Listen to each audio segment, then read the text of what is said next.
Hello friends, આજે હું તમારી સાથે શેર કરવાની છું એકદમ ઢાબા સ્ટાઇલ પનીર ટીકા મસાલાની રેસીપી।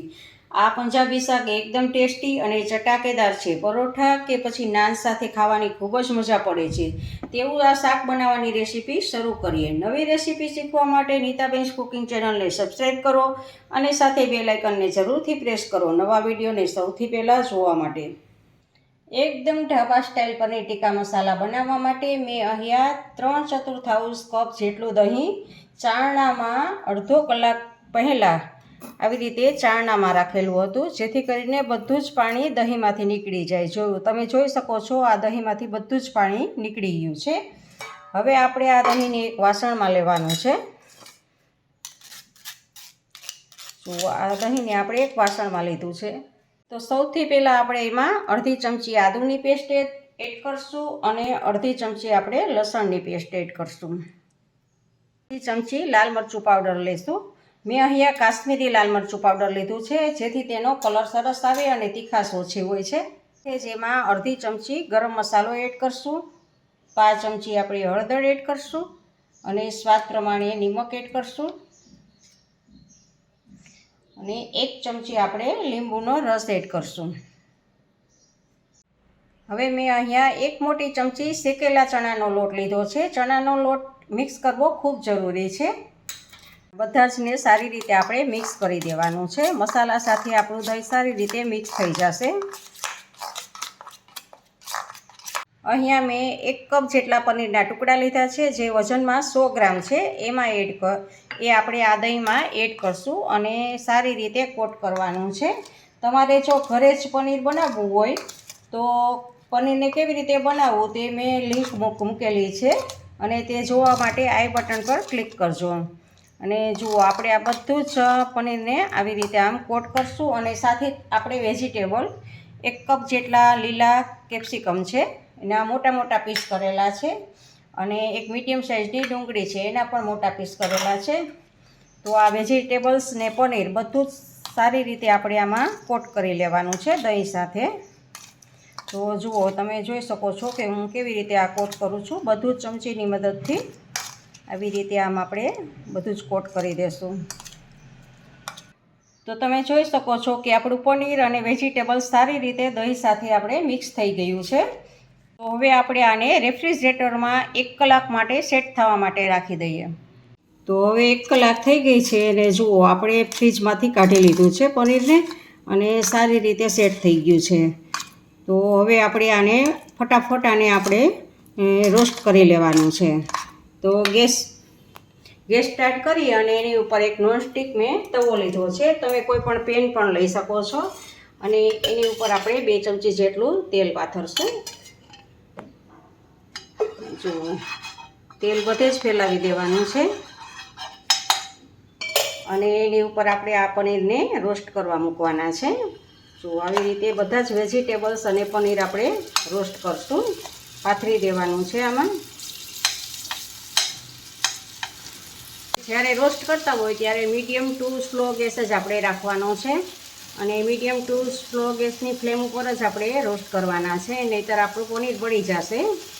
તો જુઓ ફ્રેન્ડ્સ, આવી રીતે આપણે રોસ્ટ બધી બાજુથી આવી રીતે આમ ફેરવતું જવાનું છે અને બધી બાજુ આપણે રોસ્ટ કરી લેવાનું છે। વેજીટેબલ્સને ને બધાને જુઓ આમ ફેરવતા જવાનું છે।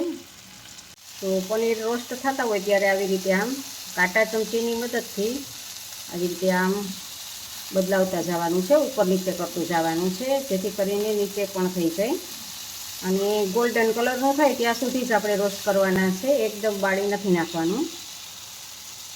તો જુઓ આપણે રોસ્ટ થઈ ગયો છે, ગોલ્ડન બ્રાઉન કલર જેવું આપણું પનીર ને વેજીટેબલ્સ ને બધું જ થઈ ગયું છે। તો હવે આપણે ગેસની ફ્લેમને બંધ કરી દેવાની છે અને આપણે એક બીજા વાસણમાં લઈ લેવાનું છે। તો એકદમ રેસ્ટોરન્ટ જેવા આપણા પનીર ટીકા તૈયાર છે। તો હવે આપણે ગ્રેવી બનાવી લઈએ। તો ગ્રેવી માટે અહીંયા મીડિયમ ગેસની ફ્લેમ પર મેં એક પેન રાખેલું છે અને તેમાં 3 મોટી ચમચી જેટલું મેં તેલ એડ કરેલું છે। જુઓ તમે જોઈ શકો છો 3 મોટી ચમચી જેટલું તેલ એડ કરેલું છે અને તેલ ગરમ થાય એટલે આપણે એમાં સૂકા મસાલા એડ કરશું। જુઓ તેલ આપણું આવી ગયું છે તો એમાં સૂકા મસાલા એડ કરશું। તો 1 ચમચી જીરું છે, 1 સૂકું મરચું છે, 1 તમાલપત્ર છે અને 1 તજનો ટુકડો છે આ બધું જ આપણે એકી સાથે આમાં મિક્સ કરી દઈશું અને આને સાતળી લઈએ. સૂકા મસાલાને તેલમાં પહેલાં સાતળવાથી એની ફ્લેવર્સ આમાં તેલમાં બેસી જાય છે. તો આવી રીતે આને સાતળી લીધું છે. ગેસની ફ્લેમને આપણે લો રાખી દઈએ અને હવે એમાં અડધી ચમચી આપણે આદુની પેસ્ટ એડ કરશું અને અડધી ચમચી આપણે લસણની પેસ્ટ એડ કરશું. એને પણ આપણે થોડીક વાર સાતળી લઈએ અને હવે એમાં બે મીડિયમ સાઇઝની ડુંગળી છે એને એકદમ ઝીણી ઝીણી ચોપ કરી લીધી છે. એ ડુંગળીને હું એમાં એડ કરું છું અને ડુંગળીને પણ આપણે સારી રીતે સાતળી લઈશું. આપણે 2 થી 3 મિનિટ માટે મીડિયમ ગેસ ઉપર આને ડુંગળીને આપણે સાતળવાની છે.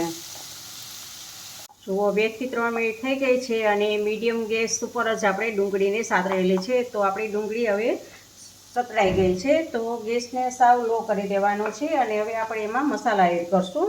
તો મસાલા એડ કરવા માટે આપણે સૌથી પહેલાં તો ધાણા જીરું પાવડર એડ કરશું. 1 ચમચી ધાણા જીરું પાવડર, 1 ચમચી શેકેલા જીરાનો પાવડર, અડધી ચમચી ગરમ મસાલા પાવડર અને 1/4 ટીસ્પૂન આપણે હળદર એડ કરશું ને કાશ્મીરી મરચું એડ કરશું. કાશ્મીરી મરચું એડ કરવાથી કલર સારો આવે છે અને તીખાશ ઓછી થાય છે. તો 1 ચમચી આપણે કાશ્મીરી મરચું એડ કરશું અને સ્વાદ પ્રમાણે આપણે નિમક એડ કરશું.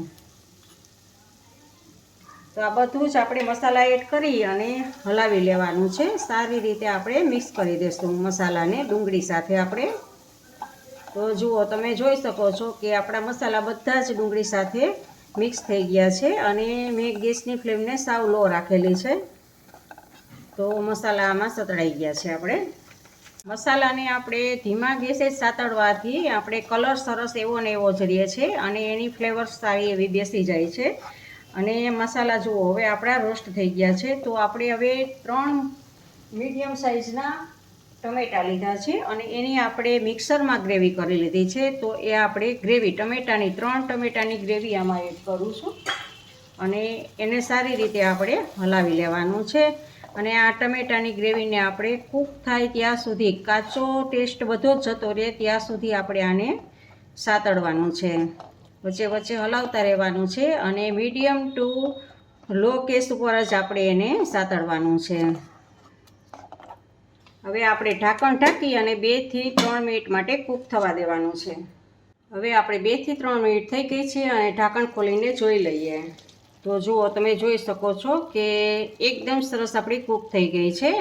તો હવે આને આપણે એકદમ રીચ અને ક્રીમી બનાવવા માટે, એકદમ રીચ લુક આપવા માટે આને એમાં આપણે મલાઈ એડ કરશું. 2 ચમચી તાજી આપણે મલાઈ આમાં એડ કરવાની છે અને મલાઈ એડ કરી અને પછી સારી રીતે આપણે મિક્સ કરી દેવાનું છે અને સતત થોડીક વાર માટે હલાવવાનું છે મલાઈ એડ કર્યા પછી. તો જુઓ તમે જોઈ શકો છો કે મલાઈ એડ કર્યા પછી કલર ચેન્જ થઈ ગયો છે અને આપણે સારી રીતે આને મિક્સ કરી દઈશું મલાઈને. અને હવે આપણે છેલ્લે આમાં અડધો કપ પાણી એડ કરવાનું છે. અડધો કપ પાણી એડ કરી અને સારી રીતે મિક્સ કરી દઈશું આપણે ગ્રેવીને અને આને એક બોઇલ આવે ત્યાં સુધી ઉકાળવાનું છે. એક બોઇલ આવવા દેવાનું છે અને ગેસને મીડિયમ કરી દેવાનો છે. જુઓ એક બોઇલ આવે છે તો એ ટાઈમે આપણે આ મસાલાવાળા જે પનીર ટીકા તૈયાર કરેલા છે એ આપણે પનીર ટીકાને એમાં એડ કરશું ગ્રેવીમાં અને સારી રીતે ગ્રેવીમાં આપણે પનીર ટીકાને મિક્સ કરી દેવાનું છે. જુઓ સારી રીતે મિક્સ કરી દઈશું અને હવે આપણે આને ઢાંકણ ઢાંકી અને 2 મિનિટ મીડિયમ ગેસ ઉપર થવા દઈશું.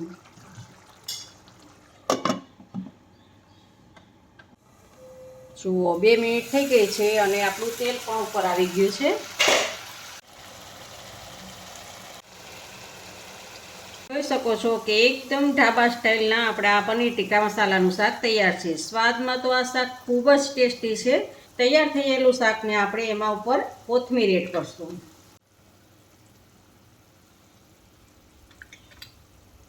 અને સારી રીતે મિક્સ કરી દેશું. હવે આપણે ગેસની ફ્લેમને બંધ કરી દઈએ.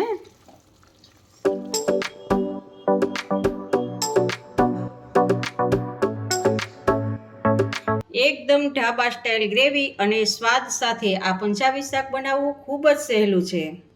જો તમને આજની રેસીપી ગમી હોય તો મને કમેન્ટ બોક્સમાં કમેન્ટ કરીને જરૂરથી જણાવજો.